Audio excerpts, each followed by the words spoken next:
Are you thinking of returning to the dating scene? Of putting yourself back on the market after ending a long relationship, after a divorce, or perhaps after the death of a loved one? Has it been a while since you've been intimate with someone? Well, it's a different world of dating in 2010, so this hour on It's Your Call, we'll give you the do's and don'ts if you are even considering getting naked again. And the advice starts right now.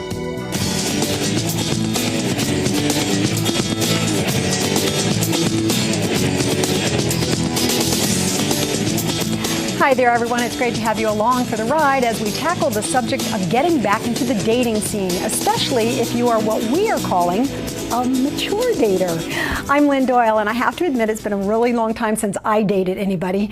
I'm headed toward 30 years of being married, but I can only imagine how difficult it would be if I did find myself back out there. So in the spirit of my ongoing 50 and Fabulous series, where we look at subjects of interest to folks my age, we're going to talk about what you need to know if you want to get back on the dating horse, and especially if you ever want to get naked again. And the reason I use that expression is because it's the title of the book written by my first guest, Dr. Judith Sills. She's a nationally known relationships and workplace expert, media commentator, and as I said, her best-selling author.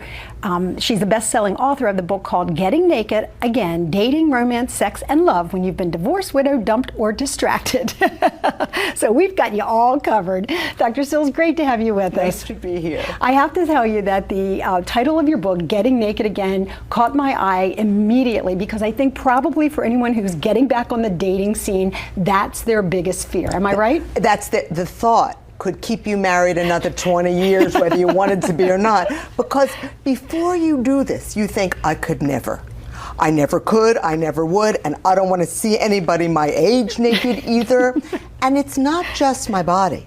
I don't want to tell anybody about the credit card debt in my drawer that I haven't looked at. I don't want them to know about my son's drug habit. I don't want to reveal myself to yet another person because I could be rejected. So when we use the term intimacy, particularly when we're a little bit older, it's not just about sex. Of course not. No, it's about revealing yourself, as you say, to another person. It's about, this is who I've become, this is what I have to show for it, and you want to know what? It's not all perfect. And it was different in that long relationship. Those flaws evolved over time. But now I want to connect with someone. I want to be close to someone. What do I show? What do I tell? When do I do it? And where do I find somebody I can do it with? Those are the questions that come up. Well, you're going to give us the answers to those questions, hopefully, by the end of the half hour. And of course, if you have questions at any time, we're going to invite you to be part of it too. The first question that comes to my mind, if you're thinking about re-entering the dating scene, is how do you know you're ready to do it? It's crucial. It is nothing you have to be perfect at. Readiness is 2 steps ready.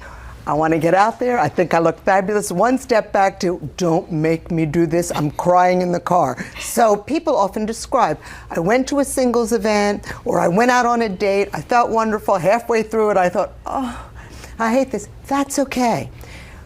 The big signs: you're no longer self-destructive, lying in bed, eating too much or drinking too much, the worst of the loss you've healed from.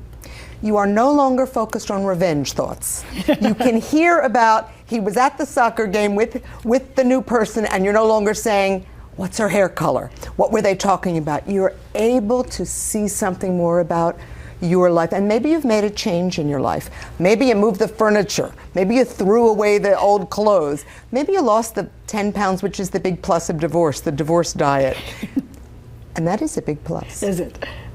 Something moved forward internally, and even though you're scared, you're going to take a step. You know, the one thing that struck me of that entire answer was the revenge factor. Really? And you used the female, not the male, who was looking at revenge. Yeah, I did. Do men and women look at re-entering the dating scene differently? Well, if you're re-entering after a divorce, it is definitely different than if you're re-entering after widowhood. Both loss, male and female, if you're divorced, you are coming back from a very angry wound. Typically, if he left for someone else. That's why she's struggling with the revenge factor. If she left because she was totally over him. he still has a knife in the heart, and he's furious. He's furious about money. Okay.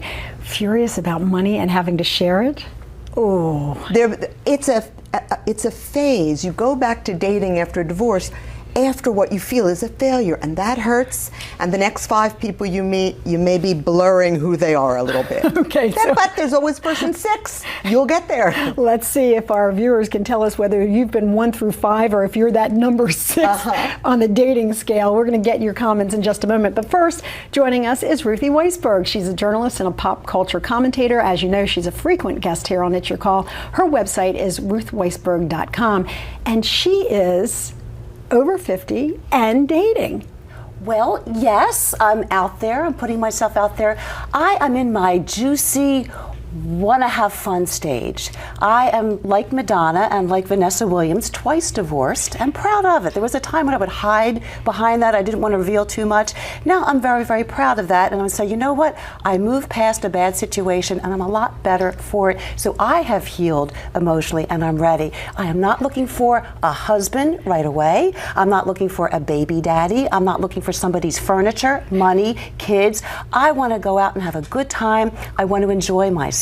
And that's where I'm at. Do you think you're a better dater now than perhaps you've ever been before in your life? It's really funny because when I was dating in my 20s, usually somebody would say, "What's your major?" That was a good opening line. Now it's, "What's your kid's major?" So it's a lot different. I'm finding at this age we are settled into ourselves. We finally know who we are, because for so long you were somebody's wife, you were somebody's mom. In my case, I was also somebody's stepmom and somebody's second wife. So there were a lot of other people that were brought into the whole family dynamic. Now I am my own person, and I am emerging out of this chrysalis, and I'm really enjoying it. You know, I think that is a really great, important attitude, and one thing that men and women need to know is it takes a while to get there. Just because you're legally single, for whatever reason, after the end of whatever relationship, it's an evolution to turn single psychologically, and I try to write a lot about that. Figuring out, well, wait a second, what is it I want now? Maybe it's not that perfect person that I thought at 22.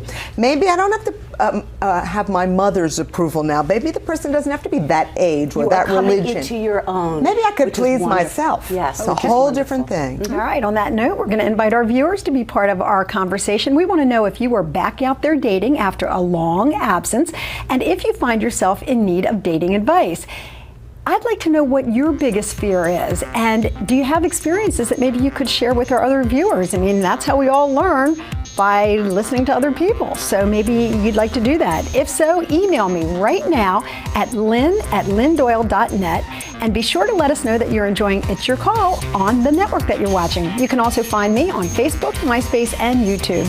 And we invite you to be Facebook friends at Lynn It's Your Call Doyle.